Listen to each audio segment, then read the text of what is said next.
public sector as well as the private sector.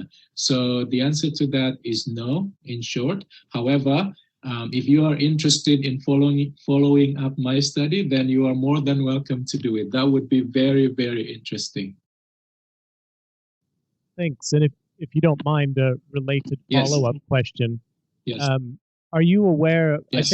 I think the situation in Vietnam is quite unique. Again, with private companies being allowed to work within state schools as part of the state system. Do you know if any other countries in the ASEAN region do anything similar or have such a large role for private companies within public education? Okay. Thanks very much for your question. May I know what your name is? Because you speak very good English. And very good question as well. Well, my name is Zach, and I've been learning English for about 37 years. So I think Zach. Okay, perfect. Okay, so yeah, other countries have tried to build relationship with the private sector, especially from the UK and as well as Australia. So, for example, Brunei Darussalam has got strong relationship with Cambridge University, and then Brunei Darussalam has also imported teachers from England, and in fact, Brunei Darussalam requires teachers to have British competent level.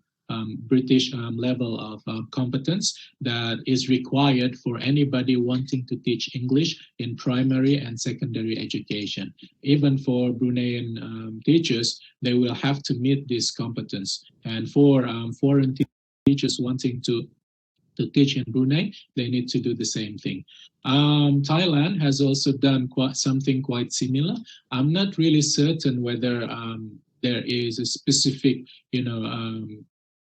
arrangement that has been done with private companies, but what I can tell is that there are a lot of teachers from the Philippines currently teaching in Thailand, and these teachers work both in the public sector and the private sector. Many of these teachers have got very good English, and according to scholars such as Professor Andy Kirkpatrick, they are legitimate models of English teachers, which in this case would be called ELF speakers. In the past, we had this model of the native speaking teachers, but not anymore, because nowadays countries such as Thailand have shifted to the use of teachers from other ASEAN neighbors, in this case from the Philippines. And to some extent, this has been done considerably well. So I would say that Brunei and Thailand are the two other countries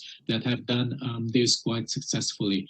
Countries such as Singapore has got strong background in terms of education, as well as in terms of teacher education, that is in the training of teachers, the training of prospective teachers in the country. And in fact, teachers are very well respected. They are paid with very high salary. So Singapore does not really rely on foreign teachers. The country does not really rely on cooperation or relationship with the private sector from foreign institutions. Instead, the country relies very much on their own human workforce. In other words, on their own young Singaporeans to teach in Singapore public schools. In Indonesia, it is also the case, even though the teaching workforce is still problematic in many aspects. In Malaysia tries to follow the same strategy that Brunei is currently doing. However, it has only gone through the level where they are using imported course books from England, right? As far as I'm concerned, appointment of teachers from foreign countries such as the United States, England, and Australia is only done on a case-to-case basis. In other words, only some universities doing the appointing teachers from foreign countries, but this has not done at national level as a nationwide policy. So yeah, my short answer would be Thailand and Brunei Darussalam. Thank you. Any more questions? Much for your interesting questions. Yes. And do you have any other questions? Yes.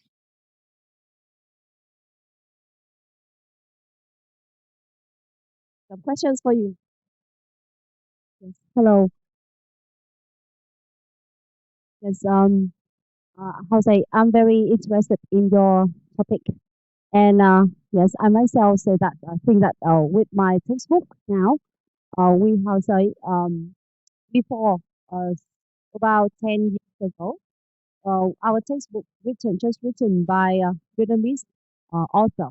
Yes, but now but now the textbook is written by Vietnamese author and some foreign author. Yes, and I think it's and I think it's a combination can be considered as a how say it's make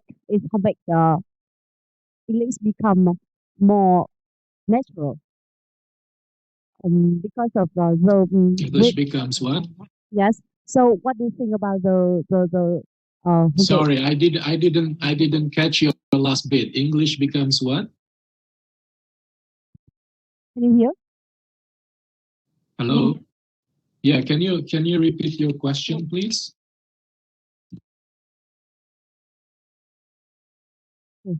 Hello? Yes. Can you repeat your question? Yes. Are you here? Are you clear? Are you clear? Yes. Yes. Can I cannot hear you clearly. Yes. Can you evaluate the participation of some foreign author in composing the textbook for Vietnamese students? Yes. Are you asking whether that is an ideal situation? I think we run out of time for Q&A session, but I strongly recommend that you can share the email address of the speaker so that you can follow up on the email with him. It's gonna be okay. This is my better. email address. Yes, this is my email address. I will share with you the emails of Mr. SubhanZein3. That is the end of our section. Thank you and goodbye. Thank you. Bye-bye.